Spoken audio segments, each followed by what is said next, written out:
This bright bicycle reflector has no battery, wire, or stored glow. A small lamp beside the camera changes the illumination across this tabletop demo. The reflector flashes back toward the lens, while a white card and a mirror behave very differently. That difference is the entire hidden system. A diffuse white surface scatters incoming light over many directions. A flat mirror is highly reflective, but it follows specular geometry. An angled incoming beam leaves at the matching reflected angle.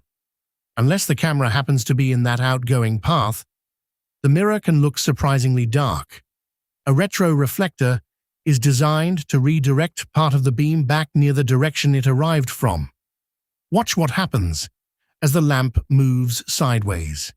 Near the lens, the bicycle reflector appears bright. Farther away, its appearance changes. This is a qualitative illustration of direction for these objects, not a controlled measurement, road performance test, or identification of their internal construction.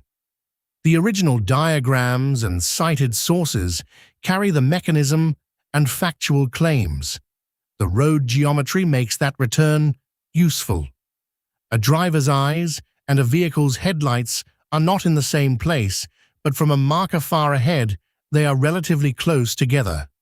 The optical system returns a cone of light near the source direction, and part of that return can reach the driver. It does not return every photon, and it does not appear equally bright to every observer. Distance and angle matter in two separate ways. The entrance angle describes how the incoming beam approaches the retroreflective surface. The observation angle describes the separation between the light source and the observer as viewed from that surface.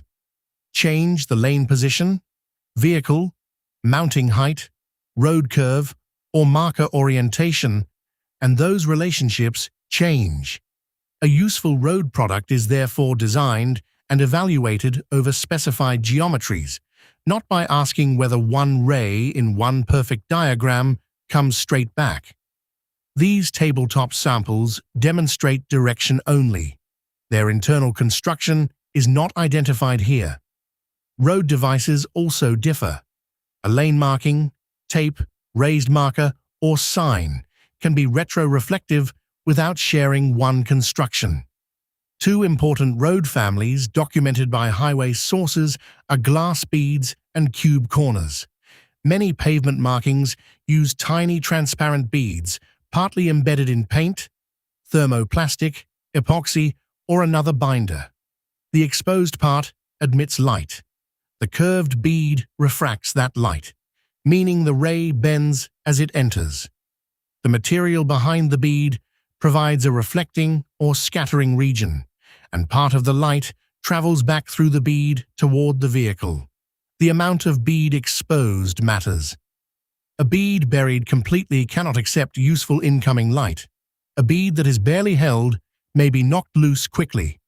Shape, refractive index, binder color, pigment, thickness, surface roughness, dirt, and application quality all affect the result.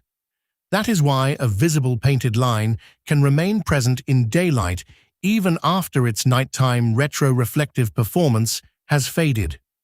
Cube corner optics solve the direction problem with a different geometry. Imagine three reflecting faces meeting at right angles, like the inside corner of a cube. A ray can reflect from all three faces. Each reflection reverses one directional component, so the outgoing ray heads generally back toward the incoming direction. Real molded arrays contain many small corners and are designed for useful entrance and observation angles rather than one perfect textbook ray. A raised pavement marker can aim that prismatic lens toward approaching traffic. The lens is only one part of the field device. The marker also needs a body or housing, a secure attachment to the pavement, the right orientation, and a clear line of sight. Some markers face one direction. Others have reflective faces for traffic approaching from both directions. local color meanings, and installation practices vary. The optical path also has to survive the road. Tires, grit, abrasion, dirt, and weather can scratch or cover a lens. Adhesive can fail. A raised marker can be damaged or dislodged. In snow regions, some designs place the reflector between protective rails or below part of the pavement profile, so a plow blade can pass over it. Those features reduce particular hazards. They do not make the marker indestructible. Water introduces another limit. An ordinary exposed glass bead marking depends on the optical boundary around the bead. Cover that surface with water and the refractive path changes. Water on the road can also create glare and redirect light away from the driver. That is why a line that is clear on a dry night may become much harder to see in rain. The answer is not simply to make every bead larger. Bigger or raised elements interact differently with water, but they also face traffic wear, embedment, and durability trade-offs.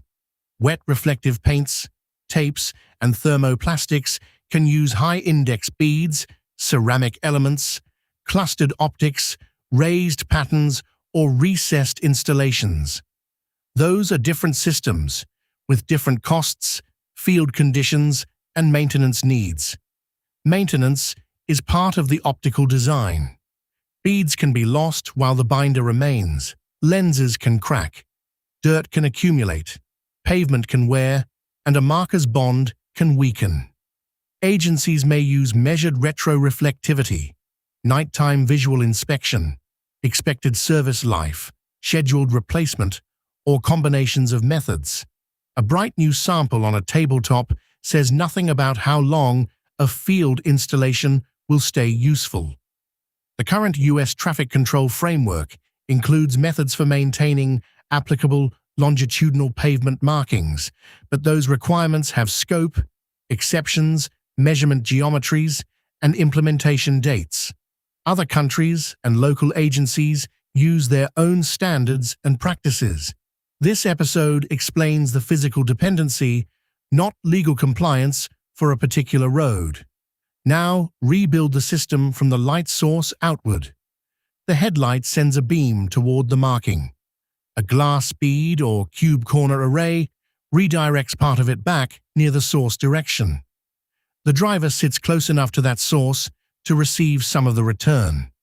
The binder, lens, housing, angle, water, dirt, traffic, and maintenance determine how much of that designed behavior survives outside the diagram. So the glowing point ahead is not producing light. It is using the geometry of your approach to send some of your own headlight beam back toward you. The hidden logic is not reflection alone.